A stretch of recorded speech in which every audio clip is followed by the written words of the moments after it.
Hi అండి. Welcome to JBJ talks. ఇక్కడ మీకు చూపిస్తా ఉన్నాను కదా! ఇదేంటి అనంటే ముఫ్లేతా అంటారు. ఇక్కడ ఇజ్రాయెలోళ్ళు పస్కా పండుగ అయిపోయిన తర్వాత దాన్ని ముగించేసే ముందు ఒక స్వీట్ ఐటెమ్ చేసుకొని తింటారనమాట. అంటే ఈ 7 డేస్ కూడా వీళ్ళేం చేస్తారు, బ్రెడ్ అనేది తినరు. అసలు ముట్టుకోరు. సో, బ్రెడ్‌కి సంబంధించింది ఏది కూడా ముట్టుకోరు. ఈ 7 డేస్ అయిపోయిన తర్వాత ఇప్పుడు ఇది ఏ స్వీట్ అయితే చేసుకొని ఫస్ట్ టైమ్ అనమాట ఇది తింటారు. ఈ 7 డేస్ తర్వాత. సో, దీన్ని ముఫ్లేతా అంటారు. ఇది ఎలా చేయాలనంటే మన మైదా పిండి ఉంటది కదా! మైదా పిండి తీసుకొని దాంట్లో ఒక స్పూను ఈస్ట్ వేయాలి. ఒక 2 స్పూన్లు షుగరెయ్యాలి. ఏసి లైట్‌గా వామ్ వాటర్ ఏసుకొని బాగా మన చపాతీ పిండి ఎలా అయితే కలుపుతామో అలా బాగా మిక్స్ చేసేసుకొని దాంట్లోనే కొంచెమంతా ఆయిలేసుకొని దాన్ని సైడ్‌కి పెట్టేసుకోవాలనమాట కొద్దిసేపు. సైడ్‌కి పెట్టేసుకున్న తర్వాత చూడండి చూపిస్తున్నాను కదా! అలా మన చపాతీ పిండి కంటే కూడా మెత్తగా ఉండాలి. సో, అలా పక్కకు పెట్టేసిన తర్వాత చిన్న చిన్న పార్ట్స్ కింద చేసుకొని వాటిని ఏం చేయాలనంటే పక్కన ట్రేలో పెట్టుకొని దానిపైన కొంచెం ఆయిల్ స్ప్రెడ్ చేసుకొని సైడ్‌కి పెట్టేసుకోవాలనమాట. కొద్దిసేపు అలా ఉంచేసిన తర్వాత వీటిని మన చపాతీ చేసినట్లే చేయాలి. కాకపోతే మరీ మన చపాతీ ఉన్నంత దళసరిగా కాకుండా చాలా పలచగా ఎంత వీలైతే అంత పలచగా మన రుమాలి రోటీ ఉంటది కదా! ఆ టైప్ అనమాట. అంత పలచగా చేయాలి. చూడండి చూపిస్తాను. ఇదిగో ఒక బటర్ పేపర్ పెట్టుకొని ఆ బటర్ పేపర్ పైన ఈ బ్యాటర్ ఏదైతే ఉందో అది వేసుకొని బాగా స్ప్రెడ్ చేసామనుకో చాలా సన్నగా చాలా పలచగా వస్తది. సో, ఇలా చేసిన దాన్ని తీసుకెళ్ళి ఏం చేయాలనంటే పెనం మీద వేసి మన చపాతీలు కాల్చినట్టే కాల్చాలి. కాకుంటే ఇక్కడ వీళ్ళు చేసేదేంటి అనంటే ఆ చపాతీ మీద మరలా ఇంకొక చపాతీ అలా మొత్తం ఇవన్నీ కూడా ఒకదానిపైన ఒకటి, ఒకదానిపైన ఒకటి ఏస్తా ఉంటారనమాట. అంటే ఇవతల కాలిన తర్వాత అవతలకి ఫ్లిప్ చేసి అవతల కాలిన దాని మీద ఇది తీసుకెళ్ళి వేస్తారు. అలా మొత్తం అన్నీ కూడా అన్నీ చేసేసిన తర్వాత దాన్నెలా తింటారో కూడా చూపిస్తాను మీకు చూడండి. దీన్ని ముఫ్లేతా అంటారనమాట. అయితే ఇది మొరోకో వాళ్ళ స్పెషల్ యాక్చువల్‌గా. ఇజ్రాయెలోళ్ళది కాదు. ఇజ్రాయేలీ మొరోకో నుంచి వచ్చినోళ్ళు ఉంటారు కదా! ఇజ్రాయెలీ వాళ్ళు. సో, వాళ్ళ స్పెషల్ అనమాట ఇది. ఓన్లీ మొరోకో వాళ్ళే చేస్తారు మిమూనా అని చెప్పేసి.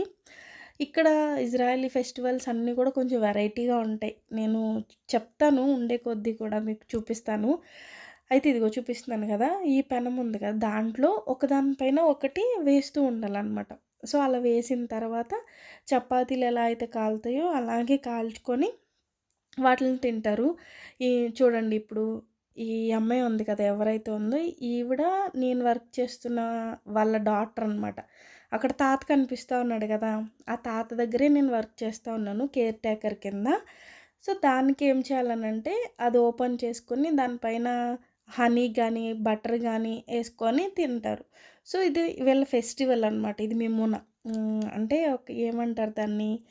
వీళ్ళకిది ఒక ఆనవాలనమాట. అంటే ఈ పండగ ఇలా ముగించుకున్నాము అని చెప్పి. ఇదిగో బటర్ వేసుకొని, ఆ బటర్ పైన కూడా హనీ వేసుకొని తింటారు. చాలా బావుంటుంది టేస్ట్. సో, చాలా బావుంటుందనమాట టేస్ట్ కూడా. మన చపాతీ టేస్ట్‌లా ఉండదు గానీ వేరేగా ఉంటది. అయితే ఇవన్నీ తినిన తర్వాత ఆ రోజంతా కూడా వాళ్ళ ఇంట్లోనే ఉన్నాం. మా ముసలాయన ఉన్నారు కదా! ఆ తాత వాళ్ళ డాటర్ ఇంటికెళ్ళామనమాట ఆ ఫెస్టివల్‌కి. సో, అక్కడ ఫుల్‌గా ఎంజాయ్ చేసి ఆ నైట్ ఇంటికి రిటర్న్ అయిపోయాము. నైట్ ఆల్మోస్ట్ 12 అయిపోయింది. ఇదంతా కూడా నిన్న జరిగిన సిట్యుయేషను. వస్తా మొన్న పెట్టాను కదా! షార్ట్ ఏమతో బయటకని చెప్పి ఇదిగో ఇదే ఏమ. దీని పేరు ఏమ అనమాట. కుక్క. చాలా అల్లరి చేస్తది అస్సలే తినంగా ఒక్క నిమిషం కూడా ఉండదు. బయటికి తీసుకెళ్ళానంటే ఇంక లాగుతది. ఎంత స్పీడ్‌గా లాగుతదంటే అంత స్పీడ్‌గా లాగుతది. దాన్ని ఆపడం మన వల్ల అవ్వదు. అయితే చూస్తా ఉందనమాట ఎక్కడికి తీసుకెళ్తున్నాను, ఎటు తీసుకెళ్తున్నానని. యాక్చువల్‌గా దానిదే ఇల్లు. దానికి తెలుసు. కాకుంటే వాళ్ళ మా ముసలాయన వాళ్ళ అల్లుడు రావాలి మాకు కూడా. ఆయన అలా తిరిగొస్తుంటే వెతుక్కుంటుందనమాట. సో, ఇక్కడ కనిపిస్తున్నాడు కదా! ఆయన మా ముసలాయన వాళ్ళ అల్లుడనమాట. సో, నేను ఇలా యామాతో నడుస్తా ఉంటే ఆయన పాపం వీల్ చైర్ తోసుకుంటా తీసుకొనొస్తున్నాడు. ఇంటికి వెళ్తా ఉన్నాం నైట్. చాలా హెల్ప్ చేస్తారులెండి. కేర్ టేకర్ అంటే తెలిసిందే కదా! వర్క్ ఎలా ఉంటుందో. ఒక ఓల్డ్ పేషెంట్ దగ్గర పని చేయాలి. సో, అది మా తాత. నేను వర్క్ చేస్తున్నటువంటి తాత అనమాట. సో, ఆయన వాళ్ళ అల్లుడు. ఇలా ఇంటికి పెద్ద దూరం కాదు, 2 వీధుల అవతలే. సో, ఇంతే ఈ వీడియో. నచ్చితే లైక్ చేసి, షేర్ చేసి, సబ్స్క్రైబ్ చేసుకోండి. ఇలాంటివి మరిన్ని వీడియోలు మీకు తీసుకొనొస్తా.